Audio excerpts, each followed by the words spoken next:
नमस्कार दोस्तों, आपका स्वागत है पॉलिटिकल पंचायत का हमारे शो में, जिसका नाम है आज का अखबार। तो आज के अखबार में हम बात करते हैं अक्सर राजस्थान और देश विदेश से जुड़ी तमाम बड़ी खबरों के बारे में। तो चलिए बिना किसी देरी के आज के अखबार की पहली खबर पर नजर डालते हैं, जो कि है मौसम की।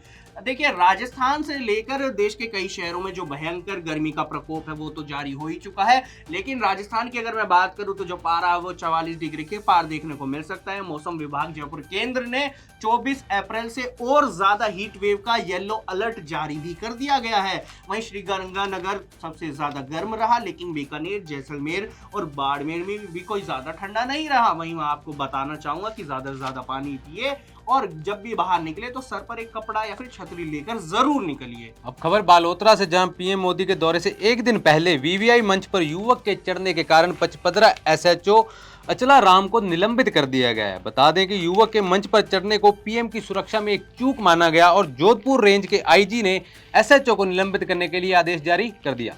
अब खबर दिल्ली से, जहां आईआरएस अफसर के घर में घुस बेटी से दुष्कर्म और हत्या के मामले में राजस्थान के 19 साल के राहुल मीणा, जो कि उनका नौकर बताया जा रहा है, उसको गिरफ्तार कर लिया है। उस नौकर ने इस वारदात को तब अंजाम दिया जब पेरेंट्स दोनों जिम में थे। आपको बता दूं, चौंकाने वाली बात तो यह जब आई जब मर्डर से 8 घंटे पहले अलवर में भी राहुल मीणा दुष्कर्म करके भागा था। खबर ईरान इजरायल युद्ध को लेकर, जहां राजस्थान के एक मर्चेंट नेवी के वाइस कैप्टन भी वहां पर बंदी बन चुके हैं। आपको बता दें कि जो ईरान ने हॉर्मुज स्ट्रेट से गुजरने वाले 2 जहाजों पर हमला किया था, जिसमें से एक भारत भी आने वाला था। इस भारत आने वाले जहाज में राजस्थान के मर्चेंट नेवी के वाइस कैप्टन भी थे। इसी के साथ साथ जर्मनी दौरे पर भारत के रक्षा मंत्री राजनाथ सिंह से जब पूछा गया कि ईरान इजरायल युद्ध में भारत की क्या स्थिति है, तो उन्होंने पहली बार भारत का रुख स्पष्ट करते हुए बोला भी आने वाले समय में भारत एक अहम भूमिका निभाएगा इस युद्ध में और भारत किसी भी तरीके से अपनी जो सुरक्षा है उसके लिए बरकरार रखेगा। अब खबर श्रीगंगानगर से, जहां शिक्षा मंत्री मदन दिलावर अपनी शिक्षा मॉडल को परखने के लिए टीचर बनते हुए नजर आए, या यूं कह लो जब कोई टीचर पढ़ाती है या पढ़ाता है तो अक्सर प्रिंसिपल सरप्राइज विजिट करने के लिए लास्ट बेंच पर बैठ जाता है। वहीं लास्ट बेंच पर तो खैर शिक्षा मंत्री नहीं बैठे, लेकिन जब उन्होंने श्रीगंगानगर के सरकारी स्कूल की हालत देखी तो वो भी अपने सिर पर हाथ रखने कर मजबूर हो गए और सर पकड़ दिया कुल मिलाकर, क्योंकि उन्होंने एक बच्चे से सवाल पूछा। सवाल बड़ा सिंपल था। सवाल था कि भैया बताओ कि 49 + 2 कितना होता है, और जवाब आता है 60। 60 सुनते ही जो है वो सर चकरा गया होगा, और जब मंत्री की आवाज निकली, अरे 60 कैसे हो गए भैया। वहीं आपको बता दूं, जो इस पूरा शिक्षा मंत्री के निरीक्षण का क्या वो निकला, तो मैं बता दूं, जब शिक्षा मंत्री वहां पहुंचे तो प्रिंसिपल 9 साल से वहां था, लेकिन उस वक्त गायब। बिना छुट्टी के जो टीचर है, उनकी 3 टीचरों की स्वीकृति भी की गई। 700 की आबादी थी, लेकिन सिर्फ 32 बच्चों के नामांकन।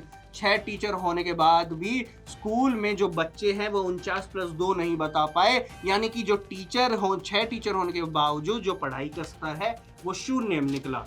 22 अप्रैल यानी कि कल पहलगाम हमले की पहली बरसी थी, और इस बरसी पे जिन्होंने पहलगाम हमले में अपनी जान गंवाई थी, उनको जम्मू के लोगों द्वारा और पूरे देश भर में ही सही, लेकिन जम्मू के लोगों ने उनको श्रद्धांजलि दी। इसी दौरान भाजपा के अध्यक्ष सत शर्मा भी वहां पर मौजूद रहे। अब बात करते हैं वसुंधरा राजे से जुड़ी खबर के बारे में, जहां पर राजस्थान की पूर्व मुख्यमंत्री वसुंधरा राजे के एक कथित पत्र सोशल मीडिया पर पोस्ट करने के मामले में मध्य प्रदेश कांग्रेस सेल के 3 कार्यकर्ताओं की गिरफ्तारी को हाईकोर्ट ने अवैध बताते हुए कड़ी नाराजगी भी जताई। आपको बता दूं, कोर्ट ने पुलिस कमिश्नर भोपाल से पूछा है कि बिना ट्रांजिट रिमांड या कानूनी प्रक्रिया के पालन किए आपने उन कार्यकर्ताओं को राजस्थान पुलिस को आखिरकार कैसे सौंप दिया। वहीं मैं बात करूं इस पूरे मामले की, तो कोर्ट ने राजस्थान पुलिस को तीनों कार्यकर्ताओं को अगली सुनवाई यानी 27 अप्रैल को पेश करने के निर्देश भी दिए हैं। यानी कि कुल मिलाकर जो पूरा मामला है वसुंधरा राजे का फर्जी पत्र का, वो अब गरमाना चालू हो चुका है।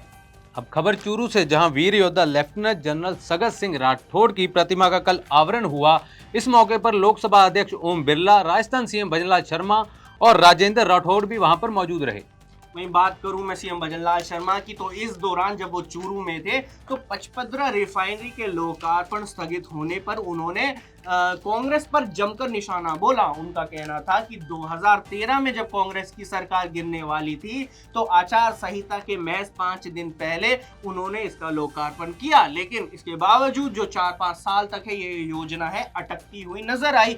इसके अलावा मैं बता दूं कि टीकाराम जूली ने मुख्यमंत्री भजनलाल शर्मा के इस बयान पर पलटवार करते हुए इसको गलत बताया और कहा कि राजस्थान की 26% हिस्सेदारी का जो श्रेय है वो प्रधानमंत्री को देना एक भ्रामक है।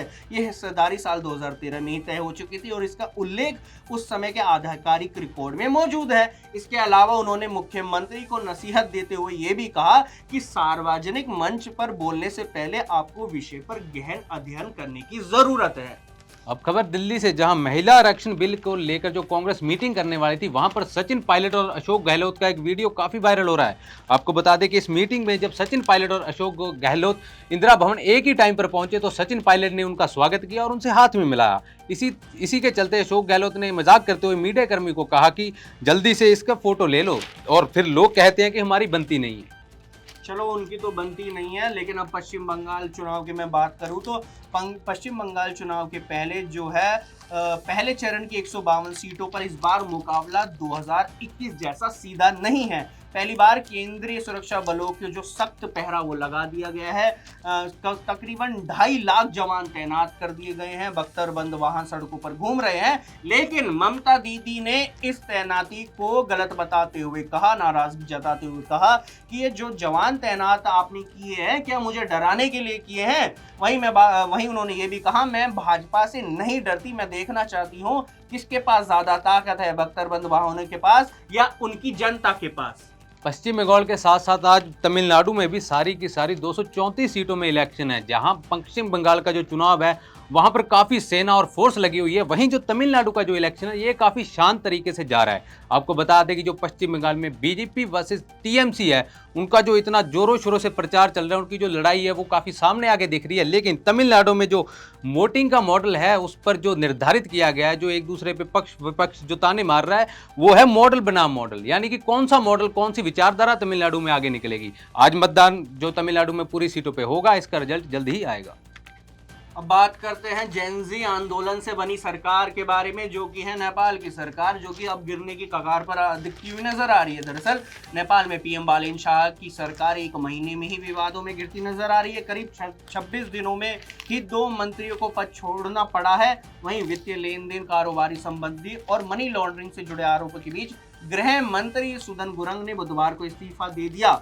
गुरंग 27 मार्च को गृह मंत्री बने थे और शपथ लेने के 24 घंटे के भीतर पूर्व प्रधानमंत्री केपी ओली और तत्कालीन गृह मंत्री को जेल भेजकर काफी चर्चा में भी आए थे।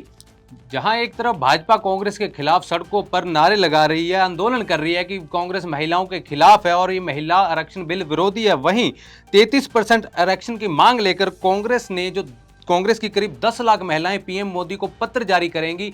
और इस पत्र में उन्होंने ये लिखा है कि जो 2023 में जो आरक्षण बिल पारित हो चुका है तो उसे जल्दी से जल्दी लागू किया जाए। सुरक्षा और लोकतंत्र दोनों खतरे में है भैया, ये हमारा नहीं बल्कि गोविंद सिंह डोटासरा का बयान है। दरअसल गोविंद सिंह डोटासरा रिफाइनरी में हादसा होना सुरक्षा व्यवस्था पर गंभीर सवाल खड़े करता है, ऐसा उनका कहना है। उन्होंने कहा कि डबल इंजन सरकार में सुरक्षा और लोकतंत्र दोनों खतरे में है। रिफाइनरी परियोजना कांग्रेस सरकार की देन है, लेकिन भाजपा सरकार ने इसे शुरू नहीं किया। डोटासरा बुधवार को जब पत्रकारों से बीच वार्ता करते हैं तो उन्होंने कहा, रिफाइनरी समय पर शुरू होती तो आज जो है राजस्थान की नई दिशा देखने को मिलती।